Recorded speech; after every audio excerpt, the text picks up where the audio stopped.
Hello guys, welcome back to your YouTube channel SKM study. यहाँ पर लेके आए हाफ ईयरली का पेपर जो कि क्लास 12 बायोलॉजी का है। जी हाँ, 70 नंबर का आपका पूर्णांक है। 3 घंटे 15 मिनट का आपको क्या दिया गया था, टोटल टाइमिंग यहाँ पर दी गई थी। कुछ यहाँ पर निर्देश दिए गए, जैसे प्रारंभ के 15 मिनट प्रश्न पत्र को पढ़ने के लिए सभी प्रश्न करना अनिवार्य है। आवश्यकता अनुसार अपने उत्तर की पुष्टि नामांकित रेखा चित्र द्वारा कीजिए।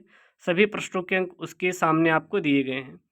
और एक चीज़ और, अभी तक आपने चैनल को नहीं किया सब्सक्राइब तो प्लीज़ चैनल को सब्सक्राइब करके शेयर कर दीजिएगा अपने दोस्तों के साथ। और हाफ ईयरली के जो भी और पेपर बचे हुए हैं आप कमेंट करिएगा, ताकि मैं दे दूँ 1-2 दिन में।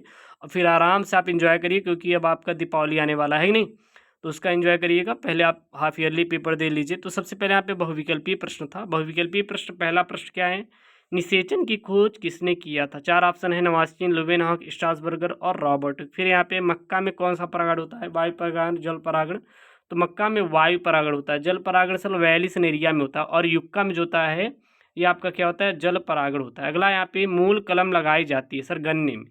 गन्ने में अच्छा एक चीज़ है, ये सर कहाँ से, तो ये आउट ऑफ सिलेबस है। क्या है सर, ये आउट ऑफ सिलेबस है, क्योंकि ये जीवों में जनन के प्रश्न है। ये जीवों में जनन के प्रश्न है। आप इसको, हालांकि कई जिलों में ये प्रश्न पूछे जा सकते हैं, तो दिन तैयार कर लीजिएगा। फिर यहाँ पे द्विविभाजन का एक रूप है, लैंगिंग अलैंगिंग, ये भी आपका आउट ऑफ सिलेबस ही है।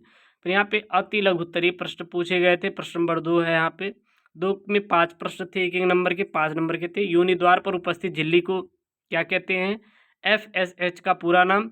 फिर यहाँ पे नर व मादा इनको को क्या कहते हैं। फिर मनुष्य का नर प्राथमिक जनन अंग क्या है, और अनिषेचन जनन किसे कहते हैं। तो ये आपके 5 नंबर के टोटल आपके प्रश्न है, ठीक है ना। तो इसको आप तैयार कर सकते हैं। उसके बाद यहाँ पे क्या है, लघु उत्तरीय प्रश्न आया था, परागकण क्या होता है और पुष्पक्रम किसे कहते हैं। बहुत ही सिंपल है। जैसे जो परागकण होते हैं, ये जब वर्तिकाग्र पर पहुंचते हैं तो उसको हम लोग क्या कहते हैं, परागण कहते हैं। क्या कहते हैं, परागण कहते हैं।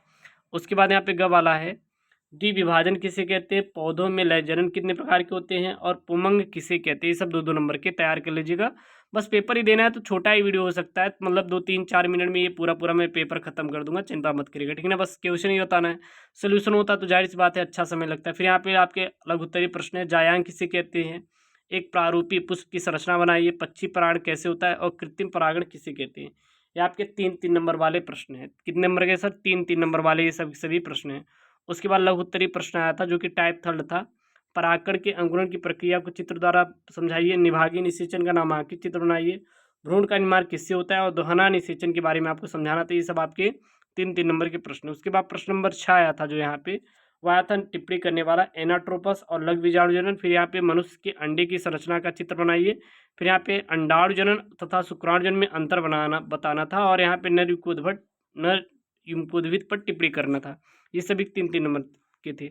ये जो टिप्पणी वाले प्रश्न हैं ये आपके देखेंगे तो बोर्ड में भी आते हैं, इसमें भी आते हैं। और ये जो सारे प्रश्न हैं वो चैप्टर 1 यानी पुष्पिपाद उपविलयंग जनन, मानव जनन और जनन स्वास्थ्य से संबंधित जितने भी प्रश्न बने हैं ये पहले, दूसरे, तीसरे से ही बने हुए हैं। बाकी आपका पहला दूसरा पढ़ लेंगे तो आराम से आपका पूरा पूरा हाफ ईयरली का पेपर सॉल्व हो जाएगा। उसके बाद दीर्घ उत्तरीय प्रश्न आए थे 5-5 नंबर के। मनुष्य के जनन तंत्र का सचित्र वर्णन कीजिए, अथवा मान लीजिए नहीं आ रहा तो आप ये कर सकते हैं, पुष्पिपादकों में लघु बीजाणु जनन का सचित्र वर्णन कीजिए। फिर प्रश्न नंबर 8 था, स्त्री में आवर्त चक्र का वर्णन कीजिए, अथवा स्वपरागण की अपेक्षा पर परागण अधिक उपयोगी है, इस कथन की सत्यता के संबंध में प्रमाण प्रस्तुत कीजिए। उसके बाद प्रश्न नंबर 9 है, यहाँ पे स्त्री का स्तन ग्रंथ की आंतरिक संरचना का वर्णन कीजिए, अथवा आवृत बीजी पादपों में पाए जाने वाले विभिन्न प्रकार के भ्रूणकोशों का सचित्र वर्णन आपको करना है।